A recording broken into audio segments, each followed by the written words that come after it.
చెయ్యిగా అప్పజీ ఇట్లా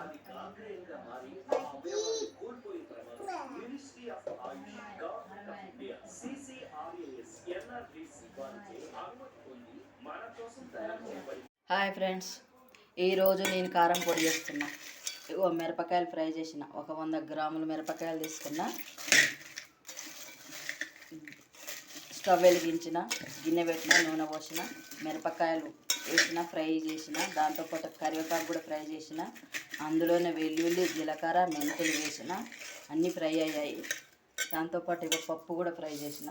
పెసరపప్పు, కందిపప్పు, శనగపప్పు 3 కలిపి ఫ్రై చేసిన.